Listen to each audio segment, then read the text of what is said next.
la douleur d'être soldat sous Napoléon. Hey les gars, ce soir on va plonger dans la peau d'un soldat napoléonien. Pas un général à cheval avec un chapeau stylé, non toi. Un petit gars du rang, sac sur le dos, pieds en sang et une très légère envie de pleurer dans un fossé. Tu vas sentir la sueur, l'odeur du pain sec moisi, le cuir mouillé, et tu vas vite comprendre pourquoi la gloire de l'Empire rime surtout avec jambes en compote. Tu vas traverser l'Europe à pied, littéralement. Tu ne verras pas ta maison pendant des années. Et tu sais quoi? Tu n'as même pas été payé ce mois-ci. Enfin, ce trimestre. Alors, avant de te mettre à l'aise, prends une seconde pour liker la vidéo et t'abonner mais seulement si tu aimes vraiment ce que je fais ici. Et poste en commentaire ta localisation et l'heure qu'il est chez toi. On forme une belle armée de rêveurs fatigués. Maintenant, baisse les lumières, lance un petit ventilateur pour un fond sonore tout doux et glissons lentement dans le cauchemar moelleux de ce soir. Tu marches. Encore.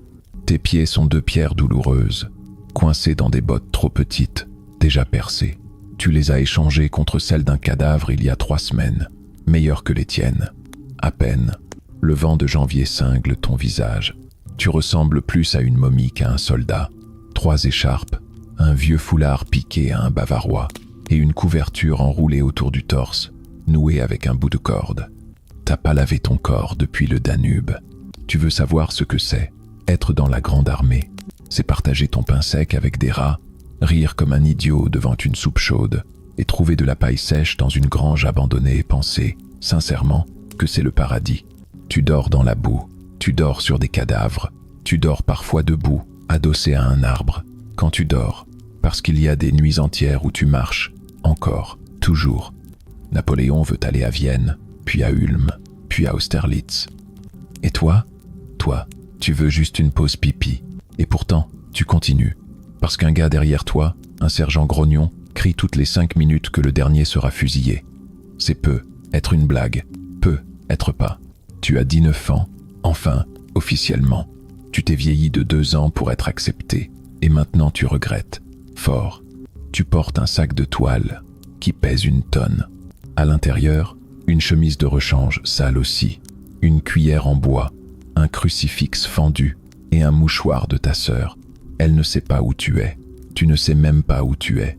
Un matin, au lever du jour, tu traverses une rivière à gué. L'eau est glacée, les pierres coupantes. Tu glisses, tu cries un peu. Un gars te tire par le bras. Il s'appelle Henri. Il vient de Lyon.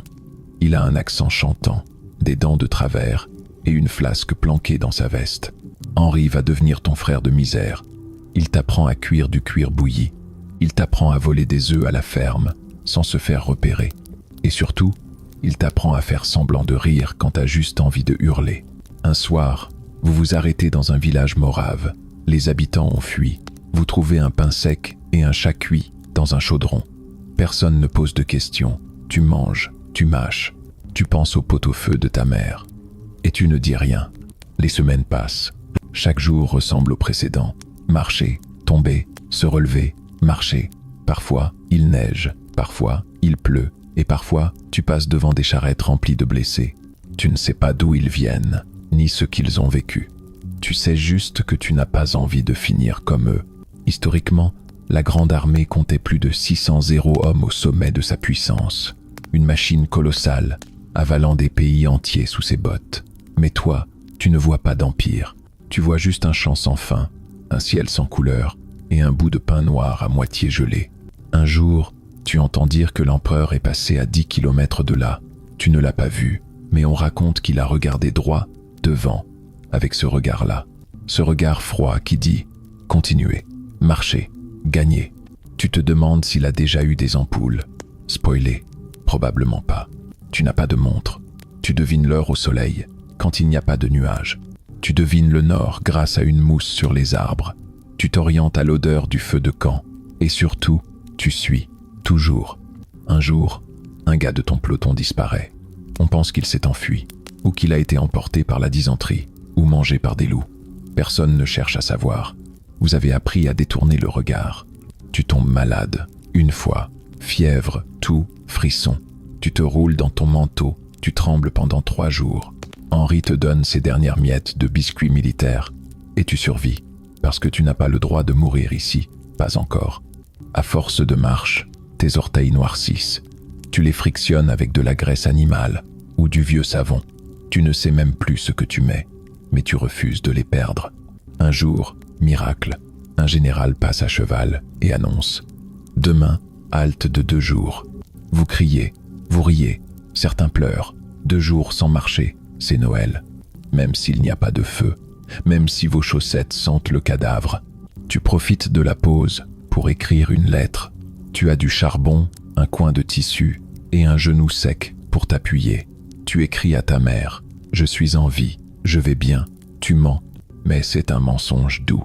Pendant cette halte, un vieux soldat raconte l'histoire du général Lannes, le hussard de la République, toujours à l'avant, toujours prêt à se battre. Tu n'en retiens qu'une chose, il ne s'arrêtait jamais, comme vous.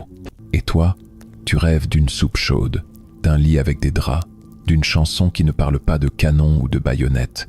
Mais au matin, le tambour résonne. Debout, le sac sur le dos, la marche reprend. Les mules gémissent, les sabots s'enfoncent dans la neige fondue. Tu glisses, tu jures, dans ta tête, parce que si tu le fais à voix haute, on te colle une punition. Et là, à l'horizon, une colonne de fumée. Et le bruit, le grondement, le tonnerre, qui n'est pas celui du ciel. Des canons, des vrais. Et tu comprends, la bataille approche. Tu n'es plus à des centaines de kilomètres. Tu es juste là, une journée de marche. Peut être moins, ton estomac se serre. Henri te donne un coup de coude. T'as peur? Tuesday, sorry. Tuesday, this non. Et demain, encore. Parce que tu sais ce que t'as signé. Et maintenant, tu n'as plus d'échappatoire. La bataille t'attend, et tu n'as même pas fini ton morceau de la rance. Mais tu marches, encore, vers l'enfer, et tu sens déjà la poudre dans l'air. Tu n'as jamais vraiment entendu un boulet de canon. Jusqu'à maintenant, ça fait un son qu'on n'oublie pas. Pas comme dans les livres d'histoire. Ce n'est pas un boom noble ou une détonation glorieuse. C'est un hurlement sourd, comme si le ciel craquait en deux, suivi d'un choc brutal qui envoie de la boue, des jambes et parfois des chevaux entiers volés en éclats. Tu es là, dans la boue, debout, accroupi, debout de nouveau. Tu tiens ton fusil contre ta poitrine comme s'il allait te sauver. Il ne le fera pas. La bataille d'Austerlitz, 2 décembre 1805. L'empereur lui-même est là. On dit qu'il a passé la nuit dans la neige avec vous, couché dans une cape. Tu ne l'as pas vu. Mais on répète partout qu'il a prononcé un discours, quelque chose de galvanisant. Soldat, je suis content de vous. Tu espérais un chocolat chaud. Tu es à peine réveillé qu'un officier passe, fixer la baïonnette. Et là, ton estomac te trahit. Ce n'est pas la fin cette fois. C'est le genre de frisson qui te traverse la colonne et te murmure « Tu vas mourir aujourd'hui, mon grand ». Le sol tremble. Les Autrichiens avancent, bien alignés, avec leurs beaux uniformes blancs. De loin, on dirait un ballet militaire. Mais toi, tu sais, ce n'est pas une valse, c'est une broyeuse. Henri te tape l'épaule, reste à côté de moi, et si tu tombes, fais-le proprement. Tu souris, un peu, et tu te dis que c'est peu, être la dernière fois. Les ordres fusent. Feu. Recharge. Fuel. Tu mets la poudre, la bourre, la balle. Tu tentes de ne pas trembler. Tu tires. L'épaule vibre. Un panache de fumée t'aveugle. Tu recharges. Encore. Encore. Le canon du fusil devient brûlant. Tes doigts n'ont plus de peau. Puis ça se détraque. Les lignes se brisent. Un cavalier traverse votre flanc, sabre levé. Il est magnifique et terrifiant. Tu veux être lui, mais tu es toi, et tu te jettes au sol. Un soldat français crie. Il tient son ventre. Il regarde autour.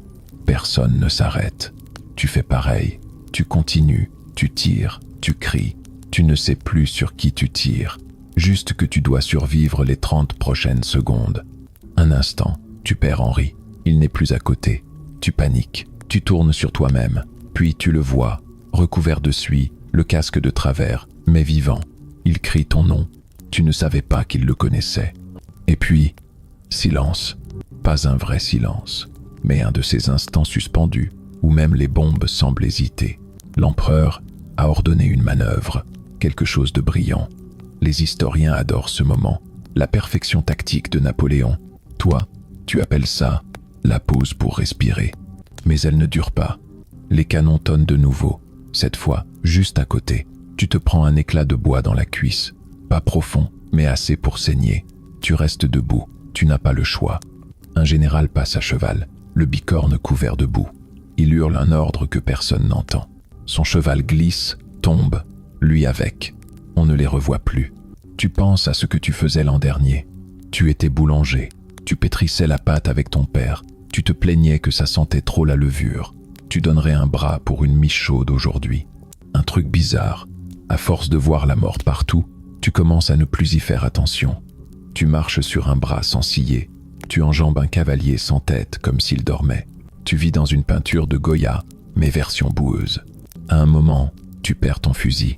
Tu le cherches comme on chercherait ses lunettes. C'est idiot, mais c'est tout ce que tu as. Henri te le rend. Il l'avait ramassé, sans savoir qu'il était à toi. Un miracle. Ou peut être juste l'instinct de survie des copains. L'après-midi approche. Tu n'as plus de cartouches. Tu as tiré plus de 50 fois. Tes oreilles bourdonnent. Tu ne sens plus tes mains. Un capitaine te tend des munitions. Tu pleures presque de gratitude. Les Autrichiens reculent, lentement, puis plus vite, puis c'est la fuite. C'est là qu'on dit que l'empereur a gagné. Mais tu ne célèbres pas. Tu t'assois. Tu retires ta botte. Ton pied est une plaie ouverte. Tu ris comme un fou. Henri s'assoit à côté. Il a perdu un doigt. Il le regarde comme on regarde une chaussette trouée. Mince, il dit. Je jouais du violon. Un chirurgien passe. Il n'a plus de bandage. Il t'arrache un bout de ta chemise et le noue autour de ta jambe. Voilà ton hôpital mobile. La nuit tombe. L'odeur est indescriptible. Une soupe de poudre, de sang, de sueur et de quelque chose de mort. Tu te couches là, dans une tranchée improvisée, à côté de 3 types que tu ne connais pas. L'un d'eux ronfle. Un autre murmure une prière. Le 3e est mort. Tu ne sais pas depuis combien de temps. Tu penses à ta mère. Tu te demandes si elle a allumé la bougie pour toi. Tu te dis que si tu survis, tu ne te plaindras plus jamais de rien. Spoilé, tu mentiras. Historiens débattent encore pour savoir si Austerlitz fut une victoire brillante ou une chance logistique exceptionnelle. Pour toi, ce n'était ni l'un ni l'autre. C'était juste un jour de plus où tu as vu l'enfer et esquivé d'un cheveu. Le lendemain, on ramasse les morts. On trie les vivants. Tu fais partie des chanceux. Tu remarches. Tu ne sais pas où. Tu ne demandes plus. Tu es devenu ce que Napoléon appelle un vétéran. Et ça, c'est un joli mot pour survivant abîmé. Henri se fait tatouer Austerlitz sur l'épaule avec une aiguille rouillée et du charbon mouillé. Tu le regardes faire et tu ris.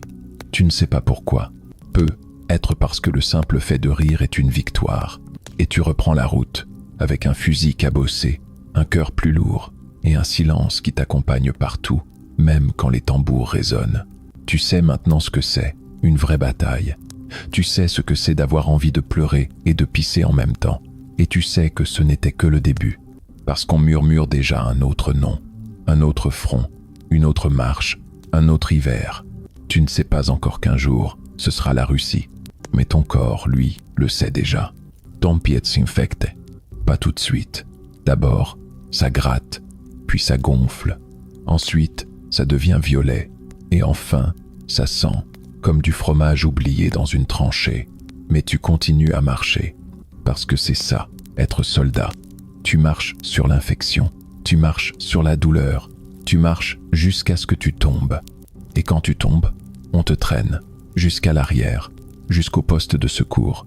Et là, bienvenue dans le théâtre de l'horreur. Tu pensais avoir vu l'enfer sur le champ de bataille? Non, non. Le vrai enfer, c'est ici, sous une tente en toile trempée, avec une table en bois ruisselante de sang, un chirurgien aux mains sales et une scie rouillée qui pend au crochet comme une blague. Tu ne cries pas tout de suite, tu observes. Un type hurle pendant qu'on lui coupe la jambe. 2 soldats le tiennent pendant que le chirurgien scie, comme s'il coupait une branche. Il fredonne. Oui, il fredonne. Peut être pour oublier. Peut être parce qu'il est fou. Il n'y a pas de chloroforme. On ne le découvrira que dans 40 ans. Alors tu croises les doigts pour n'avoir rien à couper. On t'ausculte. Un assistant, jeune, trop propre, soulève ta botte. Il fait une grimace. Tu sais que c'est mauvais signe quand le gars chargé de soigner fait Burke. Le chirurgien approche.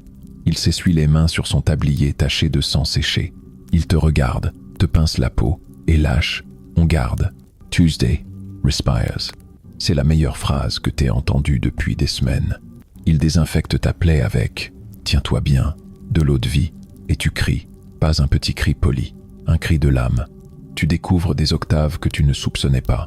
Il applique ensuite un cataplasme. Du pain rassis, de la paille et un peu de graisse de cheval. Tu penses que c'est une blague. Ce n'en est pas une. Tu restes là 3 jours, allongé, entouré de râles, de prières, de gémissements. Le chirurgien passe toutes les heures, donne une claque sur l'épaule à ceux qui respirent encore. « Bon signe », dit-il. « Tu râles, donc t'es vivant. » Un matin, un type arrive avec une caisse. Dedans, des sangsues, des vraies, fraîches. Le chirurgien est ravi. Enfin, un peu de médecine moderne. Oui, en 1805, les sangsues sont à la mode. Elles aspirent le mauvais sang. Un peu comme si on réglait un incendie en suçant la fumée. On t'en pose 2 sur la jambe. Ça chatouille, puis ça pique. Puis, tu regardes une petite créature ventousée à ton mollet et tu penses sérieusement à devenir boulanger. Tout de suite. Maintenant, tu parles avec ton voisin de lit. Il s'appelle Jacques. Il a perdu 2 doigts. Il dit que c'est rien, qu'il en a 8 autres. Il a l'air sincère. Il est de Marseille, il parle vite, et il connaît des chansons paillardes que tu ne comprendras jamais. Le 3e jour, le chirurgien vient avec une bassine. Il regarde chacun d'entre vous et dit « On trie. Ceux qui marchent, dehors. Ceux qui boitent, demain. Les autres, on verra. » Tu te lèves, tu poses ton pied, tu hurles, tu retombes. Jacques t'attrape. « Allez, mon gars, prouve-leur que t'es un dur. » Tu respires fort, et tu tiens debout, de travers, mais debout. Tu es sauvé. En sortant, tu entends un assistant dire « L'autre, on l'a perdu cette nuit, celui avec le bras vert. » Tu ne sais pas qui c'était, mais tu ressens un vide.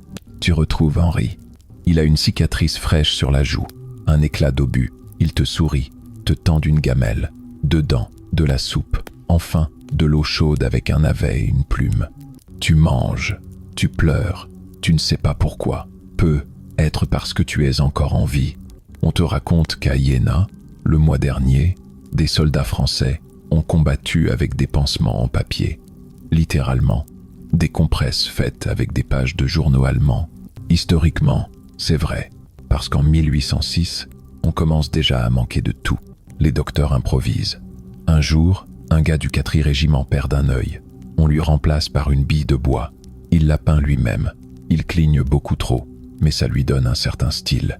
Tu remarques que certains soldats ont des porte-bonheur bizarres. Une dent d'ours, une mèche de cheveux, une cuillère en argent. Tu as une prière cousue dans ton col, écrite par ta sœur. Tu l'as presque oubliée. Tu reprends le service, boitant, mais présent. Tu remarques que ton peloton est plus petit, beaucoup plus petit. On ne commente pas, on évite les noms, on évite les souvenirs. Tu es plus maigre, plus nerveux, moins bavard. Tu ne dors plus qu'à moitié. Tu sursautes au moindre bruit. Un tambour au loin te fait tomber à plat ventre. Réflexe. Tu rencontres un vétéran. Il a fait l'Égypte avec Bonaparte. Il raconte qu'un jour, dans le désert, ils ont utilisé du fumier de chameau comme antiseptique. Ça marche, dit-il.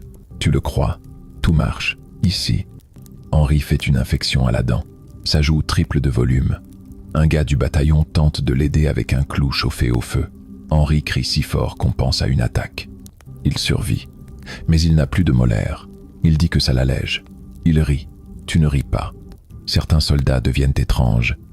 Un a commencé à parler à son fusil. Un autre se gratte jusqu'au sang. On parle de fièvre du soldat.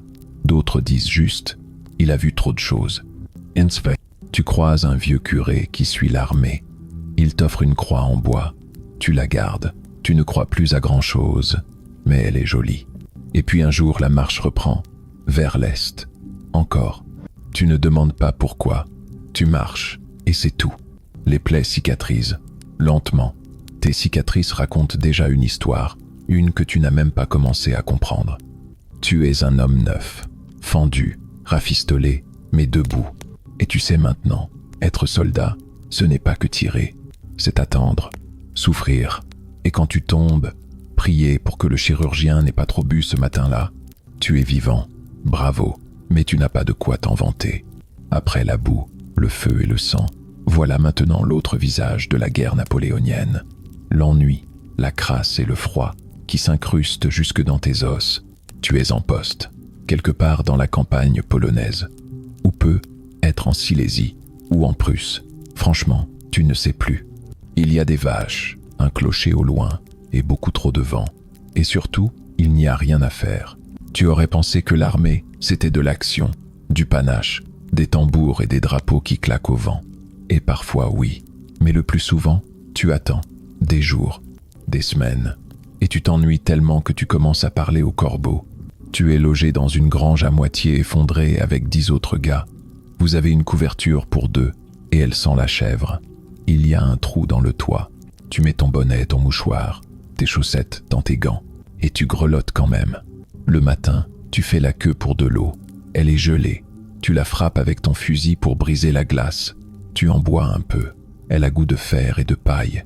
Ton repas? Une ration de pain noir, très noir, presque bleu, avec un soupçon de moisissure verte pour le croquant. Parfois, un navet. Parfois, un morceau de cheval, rarement chaud, souvent suspect. Alors tu t'improvises cuisinier. Tu mélanges tout ce que tu trouves. Oignons volés, racines, betteraves, boue. Tu fais rôtir des écorces de bouleau. Tu ne te demandes plus si c'est comestible. Tu testes. Si tu survis, c'est que c'était bon. Henri est devenu expert en vol de basse-cour. Il fait semblant de parler aux poules pour distraire les fermiers pendant que tu glisses un œuf dans ta manche. Vous riez comme des enfants. Vous avez presque oublié que vous êtes censé être de valeureux soldats. Une nuit, un gars du régiment d'à côté échange ses bottes contre un quart de vin. Il passe l'hiver pieds nus, avec des bouts de laine noués autour des orteils. Il dit que le vin valait le coup. Le lendemain, il perd 2 orteils. Personne ne dit rien. Le moral est une chose fragile. Il y a des jours où vous chantez autour d'un feu, et d'autres où personne ne parle, même pas Henri. Il regarde dans le vide, sa flasque vide à la main. Tu te mets à sculpter un bout de bois, une petite figurine, un soldat. Tu y passes des heures, ça t'apaise. Tu y mets des détails, un bicorne, une baïonnette, un regard perdu. C'est toi, évidemment. Tu ne l'avoues à personne. Un capitaine vous rend visite. Il demande un rapport. Il trouve que vous avez l'air désengagé. Vous le regardez sans comprendre. Il a les bottes propres, lui. Il repart au bout de 10 minutes. Il laisse derrière lui une odeur de lavande. Tu reçois une lettre, une vraie, de ta sœur. Elle dit que le village va bien, que le chien s'est enfui, que maman prie tous les jours. Tu relis la lettre 20 fois, puis tu la plies, tu la glisses dans ta botte, entre 2 pansements. Le temps passe, les saisons changent, mais pas l'odeur. Une combinaison de fumée, de pieds, de cheval et de soupe oubliée. Tu ne la sens même plus. Un jour, vous tombez sur un champ abandonné, avec des betteraves, des centaines. Tu n'as jamais aimé ça. Mais là, tu danses autour d'une racine comme si c'était une dinde de Noël. Vous en mangez crue, cuite, braisée, jusqu'à en vomir. Mais heureux, tu apprends à faire du feu sans fumer, pour ne pas attirer l'ennemi. Tu apprends à dormir assis, pour ne pas geler en position couchée. Tu apprends à reconnaître les traces de bottes russes dans la neige. Tu deviens animal. Henri, un jour, vole une oie. Il la cuisine avec du charbon mouillé et de la graisse de botte. C'est ignoble, mais vous en parlez encore comme d'un festin. Historiquement, ces mois d'attente étaient fréquents. La guerre napoléonienne, ce n'était pas bataille après bataille. C'était surtout une logistique titanesque, des marches sans fin, des pauses forcées par la pluie ou les vivres. Et toi, soldat anonyme, tu n'étais qu'un pion dans cette grande partie d'échecs. Parfois, un tambour résonne, et tout le monde se fige. Ordre, relève, départ, attaque. Non, c'était juste un gamin du Dixept qui voulait tester un rythme. Vous pensez sérieusement à l'abattre. Un soir, tu parles avec un vieux soldat qui a vu l'Espagne. Il dit qu'on n'a encore rien vu, qu'à Madrid, les paysans plantent des couteaux dans le dos la nuit. Tu te demandes si tu verras l'Espagne un jour. Tu l'espères presque, juste pour bouger. Il neige, beaucoup. Tu te réveilles avec une couche de givre sur le nez. Henri te dit que tu ressembles à un gâteau. Tu réponds que lui ressemble à un cadavre décoré. Vous riez encore. Mais certains ne se réveillent pas. Morts dans la nuit, gelés, silencieux, un petit tas blanc le matin, on les couvre d'un drap. On ne les nomme pas, on continue. Tu fais ton tour de garde. 3 heures dans le noir, à écouter les branches craquer, à espérer que ce soit juste le vent, à prier pour ne pas entendre le claquement sec d'un fusil. Tu penses aux jambes gelées, à la soupe froide, à ta sœur, puis tu sombres un instant, juste un instant, et quelqu'un crie. Un cavalier est passé. Il a aperçu une patrouille ennemie. Alarme. Branle-bas. On sort en courant. Tu tiens ton fusil. Tu ne sens plus tes doigts. Tu te dis, c'est peu, être ce soir que je crève, en caleçon, dans la neige. Mais non, c'est une fausse alerte. 2 gars saouls qui ont cru voir des Cosaques. On les frappe un peu, pour la forme.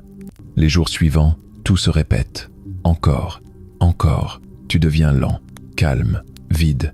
Tu n'as plus peur. Tu es juste là, comme un arbre, comme un caillou. Et parfois, tu rêves debout. Un matin, un tambour résonne, un vrai cette fois, et un officier hurle. On bouge, direction l'est. Tu te figes. Henri te regarde. Vous hochez la tête. L'est, encore. Personne ne demande où. Personne ne veut savoir. Parce que vous savez, chaque fois qu'on vous envoie vers l'est, il y a une bataille, une vraie. Et la prochaine fois, ce sera peu, être la dernière. Tu ajustes ton sac, tu resserres ta ceinture, tu manges un dernier bout de navet, et tu marches. Encore. Le froid est absolu. Il ne pique plus, il ne mord plus, il dévore. Tu es quelque part entre Smolensk et rien du tout. La Russie a mangé la grande armée morceau par morceau. Ce qu'il reste, une colonne de fantômes, dont toi, tu marches, encore. Mais tu ne sais plus pourquoi. Les sabots des chevaux sonnent creux sur la glace. Beaucoup sont morts. Ceux qui restent tombent les uns après les autres. Tu vois un cavalier descendre et tirer son propre cheval. Pas de larmes. Il récupère la selle, la lanière, et repart. Henri a arrêté de parler. Il serre une pomme de terre gelée contre sa poitrine, comme un trésor. Tu n'as pas mangé depuis 2 jours. Tu regardes tes doigts. Ils sont blancs, trop blancs. Tu tapes dessus. Ils ne réagissent pas. Tu les glisses sous ton bras, comme un oiseau malade. Moscou était censé être la fin, la gloire, le but, mais Moscou a brûlé, et toi avec. Tu as vu l'empereur, une seule fois, de loin. Il portait une cape. Son cheval n'avait pas l'air d'avoir faim. Il a regardé la neige et dit quelque chose que le vent a effacé. Tu ne l'as jamais haï, pas vraiment. Mais là, tu le regardes et tu te dis, est-ce que lui aussi a du sang gelé entre les orteils? Tu as vu des soldats tués pour un quignon de pain. Tu as vu un gars manger une ceinture en cuir. Tu l'as vu mâcher pendant 2 heures avant de vomir, puis recommencer. Historiquement, la retraite de Russie a été un effondrement logistique. On parle de 600 hommes partis, moins de 100 revenus. Et parmi eux, combien étaient encore entiers? Tu n'es plus entier, tu as perdu du poids, des souvenirs, des ongles, et tu ne veux plus penser, juste marcher. Un jour, un Cosaque vous attaque, seul, sur un cheval. Il hurle, sabre levé, un réflexe, tu lèves ton fusil, il tombe, le cheval s'enfuit, tu restes là, figé. Tu ne sais même pas si tu l'as touché, tu espérais peu, être qu'il t'achève. Henri tombe dans un fossé, tu le tires, il ne se relève pas. Il dit « Laisse-moi là », tu dis non, tu le tires encore. Il hurle, tu pleures, tu le tires quand même. Un soir, tu arrives à Vilnius, ou ce qu'il en reste, une ville mi-morte, remplie de blessés, de pleurs, de cris. Des femmes fouillent les sacs des morts, un enfant t'offre une soupe. Elle sent le charbon, tu la bois, tu pleures encore. Un officier t'interroge. Nom? Régiment? Tu hésites, tu ne sais plus. Tu dis « Henri ». Il t'écrit un numéro au charbon sur la manche. Tu hoches la tête. Tu dors. 3 jours. Peu, être plus. À ton réveil, tu sens à nouveau tes orteils. 2 en moins. Tu souris. 2, ce n'est pas si mal. Un jour, tu reçois une couverture. Une vraie. Tu la donnes à Henri. Il te maudit. Puis, il pleure. Puis, un miracle. Un chariot. Il te prend. Tu t'y hisses. Tu sens les larmes gelées sur ta joue. Tu te dis, je rentre. Mais rentrer, ce n'est pas simple. Le chemin est long, très long. Tu croises des villes que tu ne reconnais pas, des visages hostiles, des maisons fermées. Tu voles, tu mendies, tu t'effaces. Tu arrives enfin à la frontière française. Tu t'écroules. Une femme t'offre un bout de pain. Tu le regardes, tu le renifles, et tu fonds en larmes. Tu rentres chez toi, ton village, ton clocher, ton chien, peut être. Tu ne reconnais rien, tu ne dis rien. Tu marches jusqu'à la porte, ta mère l'ouvre, elle te regarde. Elle dit ton nom, et là, tu t'écroules. Tu racontes. Un peu, pas tout. On ne peut pas raconter tout ça, pas avec des mots. Tu dis, c'était long. Tu dis, j'ai perdu des amis. Tu dis, je suis revenu. Tu restes silencieux pendant des mois. Puis un jour, tu te lèves, tu tailles ton fusil, tu brosses ton manteau, tu mets ton chapeau. On te demande pourquoi. Tu dis, je repars.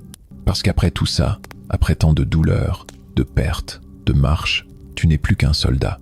Et même si ton cœur dit non, tes jambes disent, encore une fois, encore. Et maintenant, tout est calme.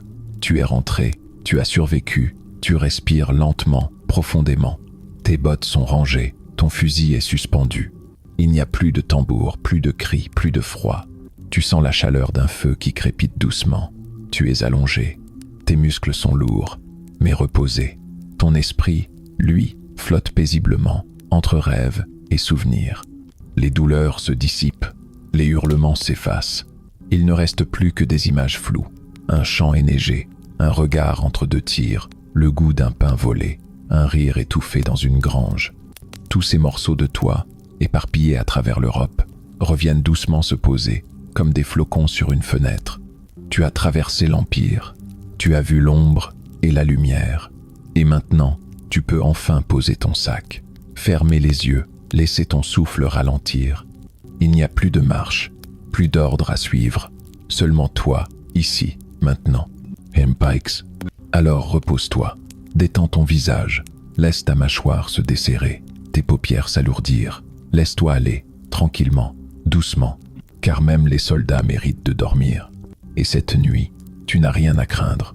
Le vent souffle loin, le silence veille sur toi, et demain peut t'attendre. Bonne nuit, soldat.